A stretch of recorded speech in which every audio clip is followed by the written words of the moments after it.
हरियाणा की हर अपडेट के लिए बेल आइकन दबाएं और सब्सक्राइब करें STV हरियाणा न्यूज। हैं तो लगातार देखिए प्रदेश में कोरोना का कहर जारी है और कोरोना के कहर के मद्देनजर लगातार जनता को प्रदेश सरकार की ओर से हिदायतें दी जा रही हैं कि लोग कोरोना से बचने के लिए तमाम उन हिदायतों का पालन करें जो केंद्र सरकार की ओर से जारी की गई हैं, जो प्रदेश सरकार की ओर से जारी की गई हैं।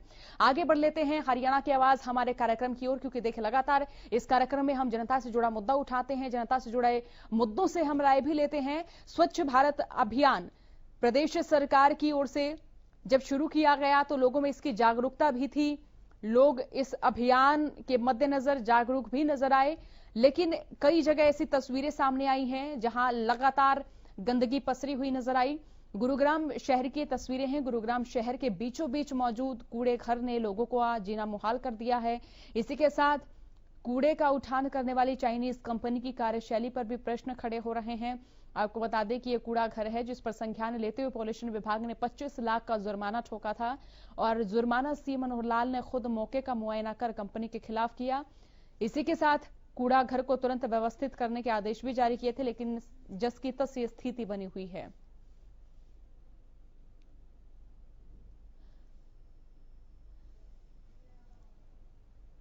तो इस कार्यक्रम में हम जनता की राय लेते हैं, जनता से जानते हैं कि अपने क्षेत्र में वो किस किस समस्याओं से जुड़ रहे हैं। तो दर्शक बीके यादव हमारे साथ जुड़ चुके। बीके यादव, आप कार्यक्रम में जुड़ चुके हैं। हम मुद्दा उठा रहे हैं कि प्रदेश में किस तरह से गंदगी पसरी हुई नजर आ रही है और शहरों की तस्वीरें दिखा रही हैं। तस्वीर हमने गुरुग्राम शहर की दिखाई। क्या राय है आपकी? आपके इलाके में भी क्या कार्यशैली नगरपालिका की ओर से रही है? बहुत बहुत धन्यवाद जी आपका और आपकी पूरी हरियाणा न्यूज टीम का, हमारी नागा बाबा पूर्णानंद मंगलानंद सेवा समिति नंदगांव की तरफ से। हाँ, मैं ये कहना चाह रहा हूँ, मोदी जी ने जो स्वच्छता अभियान का एक जो श्री गणेश किया था, श्री गणेश तो हो चुका है, लेकिन ना तो जनता जो है अपनी जिम्मेवारी समझती है, ना हमारे माननीय समझते हैं, ना ये जो कर्मचारी हैं ये समझते हैं, मोस्टली जो होते हैं। लेकिन ऊपर से जब तक जवाबदेही तय नहीं होगी, मेरा मानना है हरियाणा की विधानसभा और लोकसभाओं में, पूरे भारत देश में ही मैं ये कहना चाहूंगा कि कम से कम विधानसभा और लोकसभाओं में 10,000 लोग जो है ना, जो सबसे मौजूद हैं, वहाँ सबसे खतरनाक लोग मौजूद हैं। अगर वो रातों रात सुधर जाएं तो 125 करोड़ जनता भी फोर्स विद एक्शन ले लेगी और सुधर जाएगी। सुधार की प्रक्रिया भी शीर्षक जो पदों पर होते हैं उन्हीं से शुरू होनी चाहिए, श्री गणेश होना चाहिए। जब ऊपर वाले सुधर जाएंगे तो नीचे वालों की कोई हिम्मत नहीं कि वो अपना फीडबैक नहीं देंगे। जब ऊपर वाले जब भ्रष्ट होंगे, अच्छे पद के ऊपर के कर्मचारी हो, चाहे हमारे वो माननीय नेता हो, तो फिर जनता तो उनके ऊपर डिपेंड करती है ना। और जब धर्मात्मा जब राजा होता है तो प्रजा भी उसके अनुसार काम करती है, उसको व्याकुल होने की जरूरत नहीं पड़ती। तो प्रजा भी ऑटोमेटिक उसकी फॉलोइंग करती है, अनुसरण करती है, धर्मपरायण जनता हो जाती है। तो मोदी जी जो है ना हमारे धर्मात्मा राजा हैं, और 70 सालों के बाद बहुत ही एक कठिन तपस्या जनता ने की है, उनके तप से ये मोदी जी का शासन आया है। तो मैं ये कहना चाहूंगा, श्री गणेश तो हो चुका है, लेकिन मोदी जी से मेरी प्रार्थना है, विशेष रूप से सीएम मनोहर लाल जी खतर से पहले तो मैं एक रिक्वेस्ट करना चाहूंगा, आप 15-20 दिन स्पेशली कामकाज को छोड़ करके एक हेल्थ सबसे जरूरी है, पहले स्वास्थ्य का ध्यान करिए और अकेले एकांत में अपने रिलीजियस बुक पढ़िए, आराम कीजिए। ज्यादा ये जो जनता का वर्क है इसमें ध्यान मत दीजिए 15-20 दिन, क्योंकि स्वास्थ्य सबसे जरूरी है। कोरोना महामारी का दौर चल रहा है, ये सबसे आपके लिए महत्वपूर्ण है। ऐसा राजा हमें अगले जन्म में भी नहीं मिलेगा। तो मैं तो ये कहूंगा कि हमारी जो आयु है ये भी सीएम मनोहर लाल जी खट्टर को लग जाए। अच्छा, चलिए ठीक है बीके यादव, बहुत शुक्रिया कार्यक्रम में जुड़ने के लिए, बहुत बहुत शुक्रिया आपका। तो ये तस्वीरें आपको दिखा रहे हैं, तस्वीरें गुरुग्राम से सामने आई हैं। गुरुग्राम शहर के बीचों बीच किस तरह कूड़े का अंबार लगा हुआ है, कूड़े का उठान वक्त पर नहीं हो रहा है। कूड़े का उठान करने वाली चाइनीज कंपनी की कार्यशैली पर भी प्रश्न खड़े हो रहे हैं कि आखिरकार कंपनी की ओर से किया क्या जा रहा है, क्या काम कंपनी की ओर से किया जा रहा है। सवाल ये भी है, तो लगातार सवाल ये है कि लापरवाह कंपनी पर कार्रवाई कब होगी और अधिकारी अपनी जिम्मेदारी का निर्वहन क्यों नहीं कर रहे हैं? अधिकारी अपनी जिम्मेदारी क्यों नहीं निभा रहे हैं? गंदगी के कारण बीमारियों का जिम्मेदार कौन होगा? कौन इन बढ़ती बीमारियों का जिम्मेदार होगा? क्योंकि देखिए, जब कूड़ा पसरा रहता है तो आसपास पशु भी यहां पर घूमने लगते हैं, बीमारियां भी पनपने लगती हैं। तो ऐसे में बड़ा सवाल यह है कि गंदगियों के कारण हो रही बीमारियों का जिम्मेदार आखिरकार कौन होगा? किसे जिम्मेदार माने? साइबर सिटी पर दाग लगाने वालों पर कब कार्रवाई होगी? देखिए, तस्वीरें आपको दिखा रहे हैं। तस्वीरों के मार्फत आप समझ सकते हैं कि किस तरह की स्थिति यहां देखने को मिल रही है, कितनी गंदगी यहां पसरी हुई नजर आ रही है। गुरुग्राम में कूड़े का उठान नहीं हो रहा है और चाइनीज कंपनी का गड़बड़ झाला यहां से नजर आ रहा है। चाइनीज कंपनी की कार्यशैली पर भी प्रश्न खड़े हो रहे हैं। 13 सितंबर 2017 को यहां एग्रीमेंट किया गया था, लेकिन आप देखिए 2017 से 2020 तक स्थिति में सुधार नहीं आया है। गंदगी ऐसे ही पसरी हुई नजर आई है। किसी भी तरह यहां पर स्वच्छता नहीं नजर आ रही है, स्वच्छता पसरी हुई नजर आ रही है। स्वच्छ भारत अभियान की भी अगर बात करें तो देखिए, तब इस अभियान की शुरुआत की गई थी तो केंद्र और प्रदेश सरकार इस अभियान को जन जन तक पहुंचाने के लिए प्रयासरत नजर आई। लोग भी पहले जिम्मेदार नजर आए, लेकिन जैसे जैसे वक्त बीतता चला गया अभियान भी ठंडे बस्ते में नजर आया। लोग ना तो अब स्वच्छता के प्रति जागरूक हो रहे हैं और ना ही स्वच्छ भारत अभियान को दोबारा नए सिरे से शुरू करने की कोशिशें कर रहे हैं। तो हमारा नंबर टीवी स्क्रीन पर लगातार फ्लैश हो रहा है। जितने भी दर्शक इस वक्त इस कार्यक्रम को देख रहे हैं वो हमारे साथ जुड़ सकते हैं, अपनी राय हम तक पहुंचा सकते हैं, अपनी समस्या से हमें अवगत करा सकते हैं। तो तस्वीरें आपको दिखा रहे हैं, सवाल भी पूछ रहे हैं लगातार। हमारा नंबर टीवी स्क्रीन पर लगातार फ्लैश हो रहा है। तमाम दर्शक इस वक्त जो इस कार्यक्रम को देख रहे हैं वो हमारे साथ जुड़ सकते हैं, अपनी राय हम तक पहुंचा सकते हैं। ये मंच जनता का ही मंच है, ये कार्यक्रम जनता का ही कार्यक्रम है, जिसमें हम जनता से जानते हैं, पूछते हैं कि वो किन किन समस्याओं से दो चार हो रहे हैं, इसके समाधान के लिए जनता ने क्या कदम उठाए हैं, क्या कदम और उठाने चाहिए, प्रशासन क्यों नींद में सोया हुआ नजर आ रहा है और ये समस्या बताए जाने पर प्रशासन की ओर से भी क्या कार्रवाई की गई है। सवाल ये भी बन रहे हैं, कई सवाल हैं और इन सवालों के मद्देनजर ये तस्वीरें भी सामने आई हैं जो कि लोगों की कार्यशैली पर भी सवाल उठा रही हैं कि लोग भी जब गंदगी देखते हैं तो वहां पर कूड़ा डालना क्यों शुरू कर देते हैं। ऐसे में गंदगी और भी बढ़ती जाती है। तो देखिए, लगातार हरियाणा की आवाज में हम मुद्दा उठा रहे हैं कि गंदगी जहां भी पसरी हुई नजर आ रही है वहां के लापरवाह अधिकारियों पर, कंपनियों पर कब लगाम लगेगी। क्योंकि देखिए, तस्वीरें हम गुरुग्राम की दिखा रहे हैं जहां 13 सितंबर 2017 को एक चाइनीज कंपनी के साथ एग्रीमेंट किया गया था और वहां अब भी कूड़ा घर है।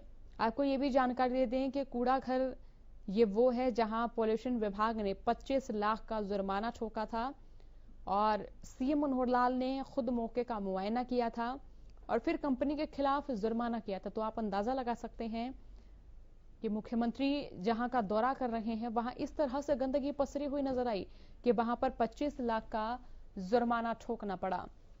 तो तस्वीरें हम दिखा रहे हैं, जनता से जानने की कोशिश कर रहे हैं कि आपके इलाके में क्या इसी तरह की समस्याएं आप देख रहे हैं, इसी तरह गंदगी का अंबार आप देख रहे हैं।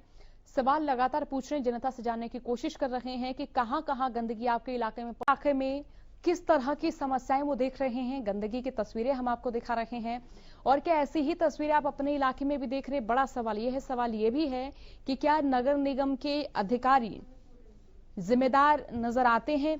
सबसे बड़ा सवाल तो ये है कि इस तरह की गंदगी पसरी हुई तस्वीरों में लोग जब यहां से गुजरते हैं तो उनको किस तरह की समस्याएं देखने को मिलती हैं।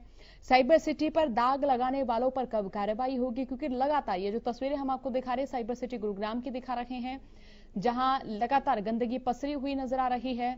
और इसी दौरान बड़ा सवाल यह है कि गंदगी के कारण बीमारियों का जिम्मेदार कौन होगा, क्योंकि लोग यहां से गुजर रहे हैं, तमाम तरह की बीमारियों की वो चपेट में भी आ रहे हैं।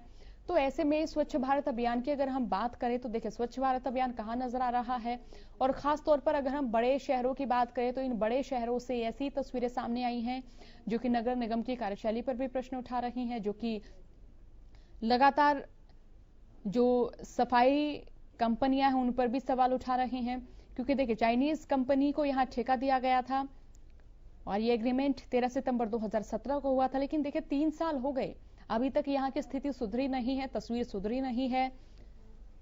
एनजीटी ने कंपनी पर 25 लाख का जुर्माना भी लगाया था। तो ऐसे में बड़ा सवाल यह है कि कंपनी भी क्यों नहीं बदली गई, जब कंपनी की कार्यशैली 2017 से लेकर 2020 तक ऐसी ही रही, ऐसे ही देखने को मिली, तो किसी तरह की रोक टोक क्यों नहीं की गई अधिकारियों पर, अधिकारियों को उनके अधिकारों से मुखातिब क्यों नहीं कराया, जनता को क्यों नहीं ये महसूस कराया कि उनके इलाके में अधिकारी पूरी मुस्तैदी से अपने कर्तव्य का निर्वहन कर रहे हैं। तस्वीरें लगातार आपको दिखा रहे हैं, तस्वीरें टीवी स्क्रीन पर आप देख भी रहे हैं कि किस तरह से यहां लगातार गंदगी पसरी हुई है। दर्शक मनोज वशिष्ठ हमारे साथ जुड़ चुके हैं। मनोज, आप कार्यक्रम में जुड़ चुके हैं, तस्वीरें आपको लगातार दिखा रहे हैं, साइबर सिटी की तस्वीरें हैं जहां लगातार गंदगी पसरी हुई नजर आ रही है। आपके इलाके का हाल भी आप बताएं और राय भी दें। देखिए, बिल्कुल बताना, मैं ये पूछना भी चाहूंगा प्रशासन से कि जब इस तरह जो शहर के बीचों बीच कूड़े का ढेर लगा पड़ा है, अंबार लगता जा रहा है, तो फिर क्यों नहीं प्रशासन इसके ऊपर कुछ कार्रवाई करता है इस कंपनी के खिलाफ। बार बार बड़े बड़े दावे सब्जबाग दिखाए इस कंपनी ने कि जो कूड़ा है उससे रिसाइकल किया जाएगा, सड़कों में यूज किया जाएगा, लेकिन बावजूद इसके ना धरातल पे कहीं पे कुछ भी दिखाई नहीं दे रहा है। जो कंपनियां हैं, जो इनकी गाड़ियां हैं, वो भी टाइम से नहीं पहुंचती हैं। तो ऐसे में प्रशासन कब तक आखिर इन पे मेहरबान रहेगा, मेरा ये सवाल है। और मैं राय देना चाहूंगा कि जब ऐसी कंपनियां अगर लापरवाही करती हैं तो क्यों नहीं इनके खिलाफ कार्रवाई की जाती, खाली जुर्माना लगाया जाता है पेपरों में, क्या इनसे वास्तव में वसूला जाता है? कौन आखिर इसका जवाब देने वाला है? बिल्कुल वाजिब सवाल है मनोज, आपके बहुत शुक्रिया कार्यक्रम में जुड़ने के लिए। तो कंपनी पर भी सवाल है, सवाल ये भी है कि जब कंपनी पर जुर्माना लगा दिया तो वो वसूला कब गया। इको ग्रीन कंपनी की तस्वीरें आपको दिखा रहे हैं। देखिए लगातार जनता से हम जानने की कोशिश भी कर रहे हैं कि उनके इलाके में क्या हाल है, गंदगी किस तरह से पसरी हुई नजर आ रही है। इसी बीच अधिकारियों का क्या रवैया रहा जब उन्होंने ये शिकायत दर्ज कराई, जब अधिकारियों ने बताया, अधिकारियों ने भी क्या प्रतिक्रिया दी। तो लगातार हरियाणा की आवाज में हम जनता से जानने की कोशिश कर रहे हैं कि वो अपने इलाके में किस तरह की समस्या देख रहे हैं। गंदगी पसरी हुई यहां नजर आ रही है, गंदगी के कारण लोग यहां बीमारियों का शिकार हो रहे हैं, बीमार हो रहे हैं। साइबर सिटी पर दाग लगाने वालों पर कार्रवाई कब होगी, बड़ा सवाल ये है। इसी के साथ अधिकारी अपनी जिम्मेदारी क्यों नहीं निभा रहे हैं, और गंदगी के कारण जो बीमारियां पनप रही हैं उनका जिम्मेदार कौन है, कौन होगा उनका जिम्मेदार, ये भी बड़ा सवाल है। साइबर सिटी पर दाग लगाने वालों पर कार्रवाई कब होगी, ये भी अहम और बड़ा सवाल है। तस्वीरें भी आपको हम दिखा रहे हैं, देखिए किस तरह से यहाँ गंदगी पसरी हुई नजर आ रही है। और साइबर सिटी की तस्वीर है तो आप सोचिए हरियाणा के तमाम छोटे जिलों, छोटे शहरों और गांवों में क्या आलम नजर आता होगा। और इस तरह की जो कंपनियां हैं जिनकी कार्यशैली पर प्रश्न खड़े होते हैं, जिन पर जुर्माना लगाया जाता है, तो इन तरह की कंपनियों पर एग्रीमेंट क्यों नहीं तोड़ा जाता, क्यों एग्रीमेंट जारी रखा जाता है। तो लगातार हमारा नंबर टीवी स्क्रीन पर फ्लैश हो रहा है। तमाम दर्शक जो इस वक्त इस कार्यक्रम को देख रहे हैं वो हमारे साथ जुड़ सकते हैं, अपनी राय हम तक पहुंचा सकते हैं, अपनी समस्या से भी हमें अवगत करा सकते हैं। हरियाणा की आवाज ये कार्यक्रम जनता का ही कार्यक्रम है, जनता से ही हम मुद्दों पर राय लेते हैं, उनसे ही हम जानते हैं कि उनका इस बारे में क्या सोचना है, क्या कहना है, और किस तरह उनकी शिकायत बताने पर अधिकारियों का रवैया रहा, क्या कार्यशैली रही, क्या प्रणाली रही, जिसके तहत अभी तक उनको किसी प्रकार की कोई सुविधा नहीं मिल पाई, किसी प्रकार से उनकी समस्या का समाधान नहीं हो पाया। दर्शक राकेश हमारे साथ कार्यक्रम में जुड़ चुके हैं। राकेश, आप कार्यक्रम में जुड़ चुके हैं, जरा बताएं आपके इलाके में किस तरह से स्वच्छता नजर आ रही है, और अगर अस्वच्छता है तो अधिकारियों की ओर से क्या क्या कार्रवाई की गई। देखिए, मैं आपको बता दूं कि जो शहर के बीचों बीच का ये इलाका है, ये हरीश बेकरी के पास का, और यहाँ पर जो पूरे शहर का जो कूड़ा है ना उसको लाकर डाल दिया जाता है। और जब बरसात आती है तो बहुत जबरदस्त तरीके से बदबू उठती है, जिस वजह से जिस तरफ की हवा होती है उसी तरफ कई किलोमीटर तक लोग परेशान रहते हैं। और अगर पास चला जाए कोई इंसान तो बहुत ज्यादा स्मेल यहाँ से आती है। और अगर यहाँ की साफ सफाई की अगर बात करें तो बारिश आती रहती है, जेसीबी आकर काम करती है, जेसीबी से उठाकर ले जाती है या फिर किसी ट्रक में भरती है, तो ट्रक भी पूरे टाइम उस कूड़े को पूरे सड़कों पर बिखेरता हुआ एक जगह से दूसरी जगह तक जा पहुंचता है। ये गंदगी को उस जगह से उठाकर पूरे शहर में फैलाने का उल्टा काम होता है, क्योंकि जिन ट्रकों के अंदर को भर के ले जाया जाता है वो ट्रक इस तरीके के नहीं होते हैं कि उनमें इस कूड़े को डालकर कहीं और मूव कर दिया जाए और साफ सफाई के साथ मूव किया जाए, मगर ऐसा होता नहीं है। अगर आप तस्वीरें अगर कहीं आप इस चीज की अगर आपके सामने कभी आएंगी तो आप खुद इस चीज को देखिएगा कि जिन ट्रकों में जिन गाड़ियों में इस कूड़े को भरकर ले जाया जाता है नगर निगम द्वारा, वो गाड़ियां खुद पहले से टूटी फूटी होती है और कूड़ा बिखरता हुआ ही पूरे शहर के होते हुए पूरे अंत तक पहुंचने से पहले खत्म हो जाता है और सड़क पर ही बिखर जाता है। और चलिए, बहुत शुक्रिया राकेश कार्यक्रम में जुड़ने के लिए। तो लगातार आपको तस्वीरों से मुखातिब करा है, स्वच्छ भारत अभियान पर पलीता लगाती है तस्वीरें हैं। साथ ही सवाल खड़े ये भी हो रहे हैं कि लोगों के स्वास्थ्य से तो लगातार खिलवाड़ हो ही रहा है, लेकिन इसका जिम्मेदार कौन है, इसकी जिम्मेदारी कौन लेगा, और जो लापरवाह अधिकारी हैं उन पर कार्रवाई किस तरह से होगी, कौन कार्रवाई करेगा। जनता गुहार लगा रही है, अधिकारी उनकी समस्याओं का समाधान नहीं कर रहे, लेकिन हम अपने कार्यक्रम के जरिए उनकी आवाज उठाते रहेंगे, सरकार तक उनकी आवाज पहुंचाते रहेंगे। फिलहाल के लिए हरियाणा की आवाज में इतना ही। बने रहिए हरियाणा न्यूज के साथ। नमस्कार।